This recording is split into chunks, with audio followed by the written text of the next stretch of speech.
hallelujah sí ọlọ́run àìkú àìṣá àìdíbàjẹ́ ọba títí láéláé atayẹ̀rọ bí agogo olùgbàlà wa ọlọ́run àánú ọba tó wà káyé tó wà ọlọ́run tí ó wà nígbà tí ayé ò ní sí mọ́ àjíǹde àti ìyè ọba tó lọ kọrin kése ọlọ́run tó fẹ́ wa ọba àwọn ọba olúwa àwọn olúwa àrí ńlá olódùmarè ọba tó tún mú ká rí ọjọ́ òní ní àlàáfíà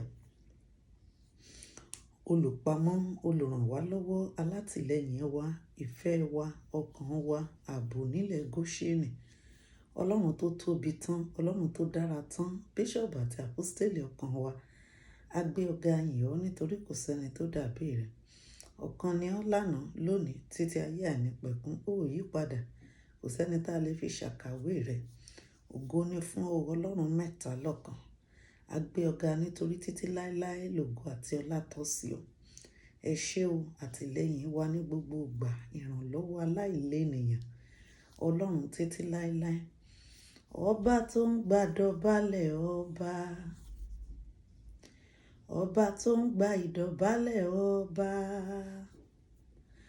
ọba tó ń gba ìdọ̀bálẹ̀ ọba o mo ṣe kábíyèsí o ọlọ́run tó ń gba ìdọ̀bálẹ̀ gbogbo ọba ẹnìkan tó lè gba ìdọ̀bálẹ̀ gbogbo ọba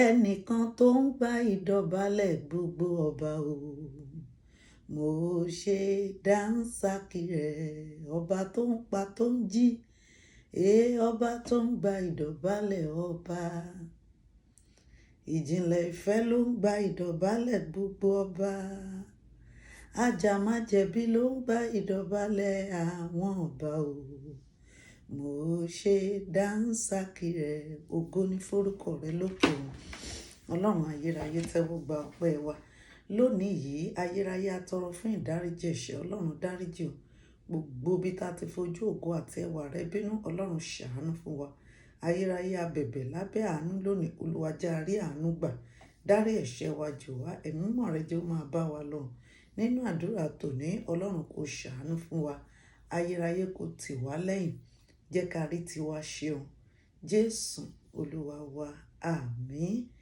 adúpẹ́ lọ́wọ́ ọlọ́run fún òní tó jẹ́ ọjọ́ kàádógún àdúrà yìí orúkọ jésù àdúrà òní ṣe tiwa tí ó ti fẹ́ẹ̀ parí oṣù january ti fẹ́ẹ̀ parí ó dára fún wa òní yìí ohun tá a fẹ́ fi gbàdúrà àyè ń tẹ̀síwájú níbi tá à ń kà nípa jábèsì ohun tá a fẹ́ fi gbàdúrà lónìí tó jẹ́ kókó àdúrà wa ni wípé orúkọ jésù jẹ́ olùdarí mi lọ́dún 2022 nítorí pé ọlọ́run darí jábèsì láti béèrè ohun tó tọ́ olúwa darí mi lọ́dún 2022 ó ní pé nínú ìwé króníkà orí kẹrin króníkà kínní orí kẹrin ẹsẹ̀ ìkẹsàn-án sí ìkẹwàá ó ní pé jábèsì sì ṣe ọlọ́lá ju àwọn arákùnrin rẹ̀ lọ ìyá rẹ̀ sì pe orúkọ rẹ̀ ní jábèsì wípé nítorí mo bí i pẹ̀lú ìbìnújẹ́ jábèsì sì ké pe ọlọ́run Ísírẹ́lì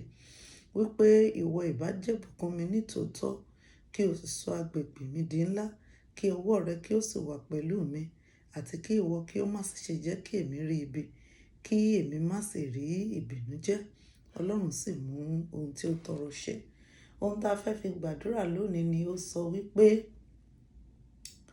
olúwa jẹ́ olùdarí mi lọ́dún 2022 àdúrà àkọ́kọ́ tí wàá gbà orúkọ jésù má jẹ́ ń ṣe tara mi ní ọdún 2022 yìí january ti fẹ́ parí o olúwa jàre má ṣe dá mi dá ọ̀rọ̀ mi má jẹ́ ń dá nìkan ṣayé mi má jẹ́ ń ṣe tèmi nìkan olúwa darí mi lọ́dún 2022 olúwa jẹ́ olùdarí mi olúwa jẹ́ ààbò àti agbára mi olúwa darí mi lọ́dún 2022 darí mi darí ilé mi darí ẹbí mi lórúkọ jésù ọlọ́run má jẹ́ ń fúnra ara mi darí ara mi o lọ́dún 2022 olúwa darí mi olúwa darí mi olúwa darí mi olúwa darí mi olúwa darí mi olúwa darí mi darí àwọn ọmọ mi darí ọkọ mi darí ìyá darí ẹ̀gbọ́n darí àbúrò darí ọkọ ọmọ ìyá ọmọ ìyá mi olúwa darí wa má jà fúnra wa darí ara wa lórúkọ jésù Olúwa darí wa lọ́dún 2022 yìí.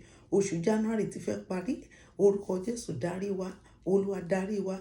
Olúwa darí wa, torí tó bá darí wa, wàá darí wa sí ibi tó tọ́. Orúkọ Jésù darí wa lọ́dún 2022 má jẹ́ àṣìra wa darí o. Olúwa ṣàánú. Jésù Olúwa wa. Wàá wá sọ fún Ọlọ́run pé Olúwa ọ̀nà mi má jò dí ní ọdún 2022 torí pé kí ọ̀nà Jábésì má bàa dí ni Jábésì ṣe béèrè gbogbo ohun tó béèrè. Olúwa lọ́dún 2022 ọ̀nà mi má jò dí. Ọ̀nà àwọn ọmọ mi má jò dí. Ọ̀nà mi má jò wọ́. Ọ̀nà mi má jò wọ́. Ọ̀nà àwọn ọmọ mi má jò wọ́. Ọ̀nà mi má jò dí. Orúkọ Jésù. Àtèmi àtàwọn ọmọ mi, àtọkọ mi, àti ìyá àtẹ̀gbọ́n àtàbúrò, ọkọ ọmọ ìyá, ìyá ọmọ ìyá, ọmọ ọmọ ìyá, ọ̀nà wa má jò wọ́. Ọ̀nà wa má jò dí lọ́dún 2022 yìí lórúkọ Jésù. Olúwa ṣàánú fún wa. Ọ̀nà wa má jò wọ́. Ọ̀nà wa má jò dí lórúkọ Jésù. Ọ̀nà wa má jò wọ́. Ọ̀nà wa má jò dí o. Olúwa ṣàánú fún wa. Orúkọ Jésù. Ọdún yìí jẹ́ ọdún wa. Olúwa gbà fún wa. Olúwa ọ̀nà wa má jò dí. Ọ̀nà wa má jò wọ́. Jésù Olúwa wa. Wàá wá sọ fún Ọlọ́run pé Olúwa ní ọdún 2022 yìí lórúkọ Jésù. Mo bẹ̀ ọ́. Ibi tí ìwọ Ọlọ́run ò fẹ́ kí n dé má jẹ́ rìn lọ́bẹ̀. Àṣejù má jò pa mí. Ọlọ́run má jẹ́ rìn ọ̀nà lọ́nà. Lórúkọ Jésù ọ̀nà lọ́nà má jẹ́ rìn lọ́dún 2022 má jẹ́ rìn ọ̀nà lọ́nà. Olúwa ṣàánú fún mi. Má jẹ́ rìn ọ̀nà ara mi. Má jẹ́ rìn ọ̀nà lọ́nà. Orúkọ Jésù àṣejù má jò pa mí. Ibi tí ò fẹ́ kí n dé má jẹ́ kọjá àyè mi lọ́bẹ̀. Olúwa ṣàánú fún mi. Òun ni mo ṣe sọ pé kó jẹ́ olùdarí mi. Orúkọ Jésù. Olúwa kó jẹ́ olùtọ́ mi, olùṣọ́ mi, olùpamọ́ mi, àwọn ọmọ mi, ọkọ mi, ìyá mi, ẹ̀gbọ́n, àbúrò, ọkọ ọmọ ìyá, ẹyọ ọmọ ìyá, ọmọ ọmọ ìyá. Olúwa mo fẹ́ kó darí wa fúnra rẹ̀. Má jẹ́ àṣìra wa darí lórúkọ Jésù. Àṣejù má jò pa wá. Ibi tí ìwọ ọ̀run ò fẹ́ ká dé Jésù jàre má jẹ́ àfàyọ̀. Má jẹ́ àfàyọ̀ lọ́bẹ̀. Orúkọ Jésù. Má jẹ́ àfàìgbọ́ràn lọ́bẹ̀ lórúkọ Jésù. Olúwa tọ́ ìṣísẹ̀ wa. Olúwa tọ́ ìṣísẹ̀ wa, tọ́ ọ̀nà wa. Jésù Olúwa wa. Wàá wá sọ fún Ọlọ́run pé Olúwa ẹni tó máa dá ọ̀nà mi rú lọ́dún 2022 Olúwa lé jìnnà sí mi. Ẹni tó máa dá ọ̀nà mi rú, ẹni tó máa mú kọ́lọ́run ó bínú sí mi lọ́dún 2022 Olúwa lé jìnnà sí mi, lé jìnnà sílé mi, sẹ́bí mi. Gbogbo ẹni tó máa dá ọ̀nà mi rú, gbogbo ẹni tó máa dá àárín èmi àti Ọlọ́run gan rú lọ́dún 2022 tọ́lọ́run ò fi ní gbọ́ mi. Olúwa lé jìnnà, lé jìnnà, lé jìnnà, lé jìnnà, lé jìnnà. Ẹni tó máa dá ọ̀nà mi rú tọ́lọ́run ò fi ní bá mi rìnrìn àjò 2022 Olúwa lé jìnnà. Orúkọ Jésù. Bá mi lé, bá mi lé, bá mi lé, bá mi lé. Láyé mi, láyé àwọn ọmọ mi, láyé ọkọ, láyé ẹ̀gbọ́n, láyé àbúrò, láyé ìyá, láyé ọkọ ọmọ ìyá, ìyá ọmọ ìyá, ọmọ ọmọ ìyá. Ẹni tí ò ní jẹ́ kọ́lọ́run ó bá mi rìnrìn àjò 2022 Olúwa lé jìnnà. Olúwa lé, Olúwa lé, Olúwa lé, Olúwa lé, Olúwa lé. Lórúkọ Jésù. Bá mi lé jìnnà. Ayérayé mo wá gbàdúrà. Orúkọ Jésù. Gbogbo ẹni ọkùnrin ni, obìnrin ni, onílé ni, àlejò ni. Orúkọ Jésù. Mo mọ̀ ni tàbí ó mọ̀ mí tàbí mi ò mọ̀. Orúkọ Jésù. Gbogbo ẹni tó máa jẹ́ tó máa dá ọ̀nà mi rú, tó máa dá ọ̀nà mi rú, tó máa dá àárín èmi àti Olódùmarè rú láti bá mi rìnrìn àjò 2022 Olúwa bá mi lé sá fún mi, lé sá kúrò nínú ayé mi. Jésù Olúwa wa. Àmín. Wàá wá sọ fún Ọlọ́run pé Olúwa lórúkọ Jésù. Gbogbo agbára tó fẹ́ gba ọ̀nà ìbùrú láti dà mí lédè rú lọ́dún 2022 Olúwa fi agbára bẹ́ẹ̀ sí ìpamọ́. Olúwa gbẹ́sẹ̀ lé. Olúwa fi sí ìpamọ́. Olúwa gbẹ́sẹ̀ lé.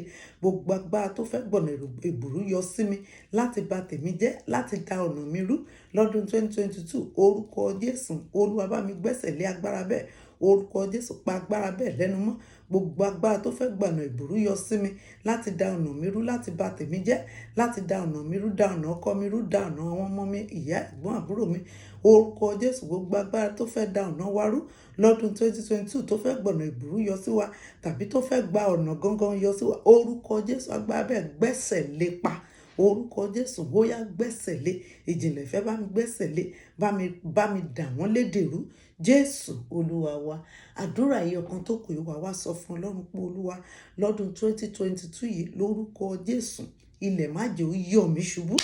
Lórúkọ Jésù. Ilẹ̀ ayé má jẹ́ ó yọ̀ mí ṣubú o. Lórúkọ Jésù. Olúwa ṣàánú mi. Ilẹ̀ ayé má jẹ́ ó yọ̀ mí ṣubú. Lórúkọ Jésù.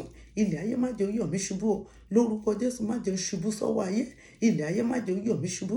Jésù má jẹ́ n ṣubú rárá orúkọ Jésù tọmọtọmọ tọkọ tìyá tẹ̀gbọ́n tàbúrò tọkọ ọmọ ìyá yọmọ ìyá ọmọ ìyá Ọlọ́run má jà ṣubú sọ́wọ́ ọ̀tá má jà ṣubú rárá má jà ṣubú sọ́wọ́ ayé orúkọ Jésù ilẹ̀ ayé má jẹ́ ó yọ̀ wá o Ọlọ́run ṣamọ̀nà wa máa bá wa lọ Jésù Olúwa wa Ọlọ́run ìṣẹ̀dá gbé ọ̀gá nítorí ìwọ nìkan ni Ọlọ́run a dúpẹ́ fún ọjọ́ kàádógún àdúrà yìí Ọlọ́run gba ọpẹ́ wa ìjìnlẹ̀ nínú àwọn ọ̀run ǹjẹ́ bí a ti ń lọ lórúkọ Jésù ayérayé lónìí máa bá wa lọ a ti gbàdúrà sí ọ àdúrà má jẹ́ ó ṣe tiwa tì Ọlọ́run lónìí kò tì wá lẹ́yìn kó ràn wá lọ́wọ́ ojú má jẹ́ ó tì wá ó má jẹ́ àgbàgbà tí àdúrà ṣàtìlẹ́yìn wa Jésù Olúwa wa àmín yóò dára fún wa ẹ jẹ́ a gbàdúrà ìránṣẹ́ sáwọn ẹlòmíì èmi náà ní olólùfẹ́ yín Lady Evangelist Bọ́láńlé Ọlátòbí Ọlọ́fínlóye God bless you amen.